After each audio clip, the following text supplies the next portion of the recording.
Hello, everyone. Thank you for joining Utah Beer News for the latest in our brief one-on-one video conversations with local brewers, breweries, and everyday imbibers.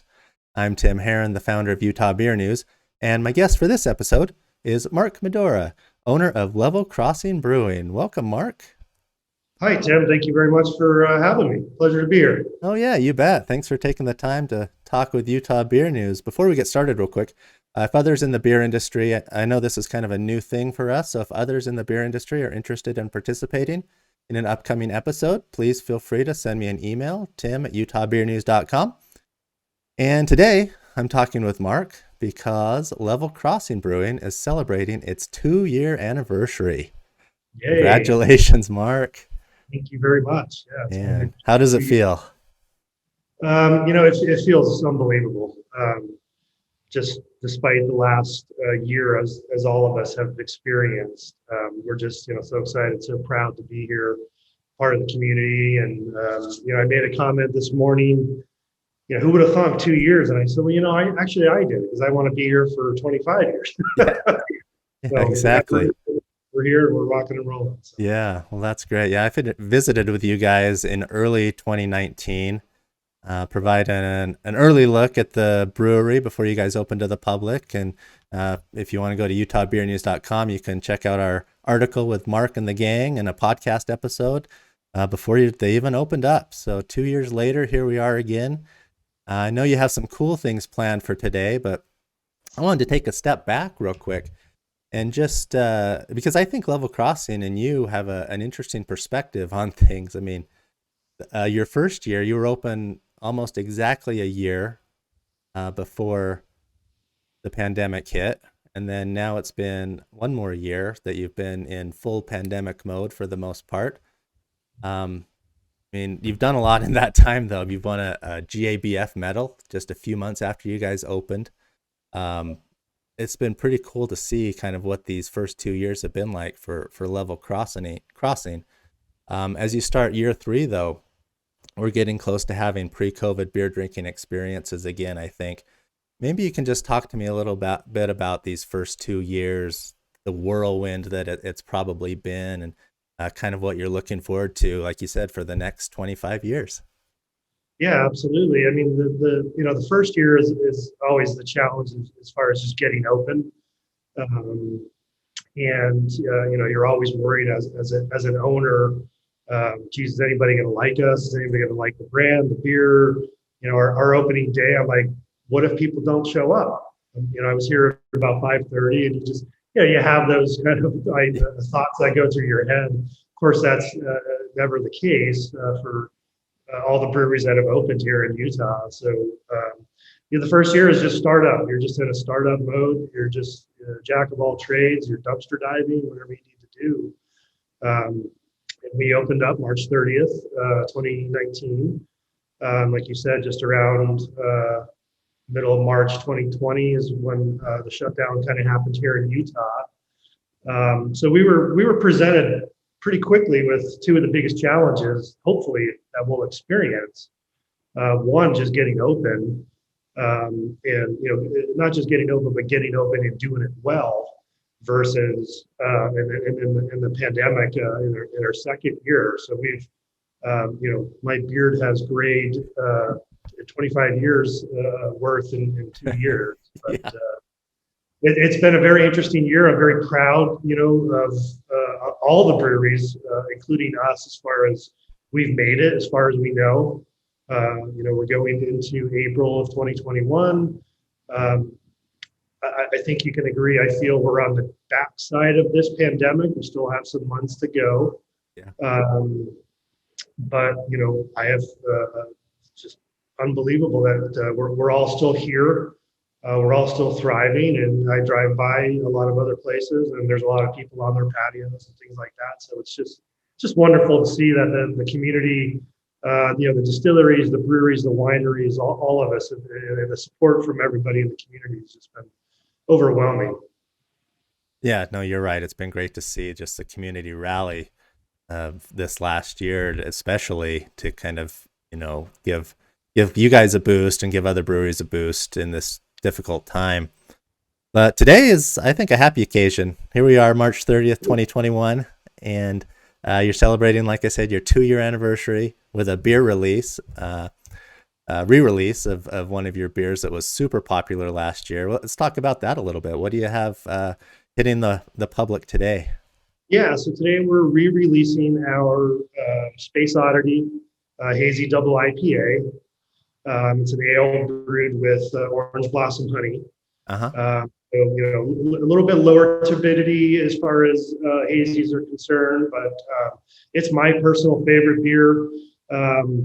It's our head brewer Chris Dietrich's favorite beer, so we wanted to tie it to kind of the most commemorative date we can have in our short history. Yeah. It's part of our Red Feather series, limited release series. So every year on March 30th, we'll release this Space Oddity, and then every month, we'll come out with a new Red Feather series. So every March, you can get excited and say, "Oh, gee, Space Oddity is coming out this Oh, month." that's awesome. Great. So this is our second year. Along with the beer, we have commemorative glassware as well, just noting our second anniversary, kind of a collector's kind of thing. So we're just thrilled, again, to be here for 2 years and to be able to brew the beers we love and to be able to share them. Yeah, for sure. Yeah, I guess I should note that I'm drinking right now out of the 1 year anniversary glassware. Oh, nice. And I've got your award-winning beer, the Suss It Out Rye IPA, but a delicious beer, one of my favorites from you guys. But this Red Feather series, like you mentioned, that Space Oddity's part of, that's just phenomenal. I mean, there hasn't been a bad beer out of that series, and it's awesome to see that you're going to keep continuing that with every so often, and then especially on your anniversaries. That's going to be great to see. Yeah, 2020 we released 6 of them. This year we're going to do 11 of them.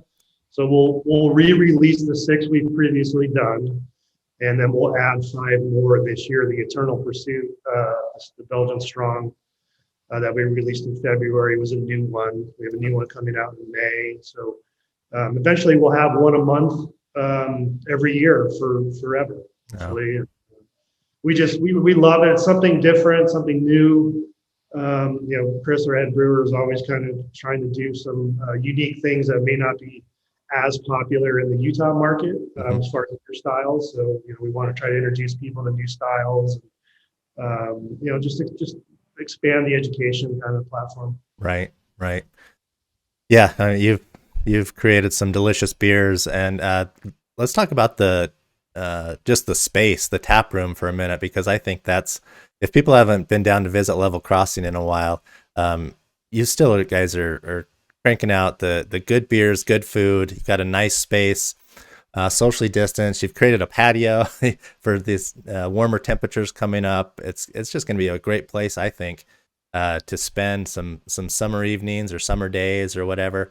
Maybe just talk about what you're expecting this summer as far as the tap room goes. Yeah, I mean, when the pandemic hit, obviously the seats went away and things like that. But, we pivoted pretty quickly, and we wanted to get that tent kind of patio thing going, sooner than later. So we pivoted pretty quickly to get that going. The tap room is still socially distanced tables. We are still going to be requiring masks after the April 10th mandate is taken away. And it's just as a courtesy to other people and our staff. We feel we just that's what we want to do, and we hope everybody respects that. But we have live music on Friday and Saturdays out in the tent. Hopefully, once the warm weather gets here, not hopefully, once the warm weather gets here, we'll take off the walls, and it'll be some nice shaded space, and then the tap room, obviously. So we're actually, the number of seats in the tap room, we're actually more than pre-pandemic. It's just everybody's kind of assigned seating. Mm-hmm. Once you sit, you kind of have to stay there. There's no kind of mingling around. So once we can get, just like every other bar or restaurant or brewery, once we can get, the bar stools back and kind of the standing room only, where you're 5 people deep at the bar, that for me, that's kind of that's when, okay, things are back to normal. I don't know when that's going to be, but it's coming. We know that this too shall pass. Sure. as George Harrison said. So yes, we're excited for the summer. Just warm weather. Just nothing's better to me drinking a beer in the nice warm sun. After a hike or something Yeah. like that.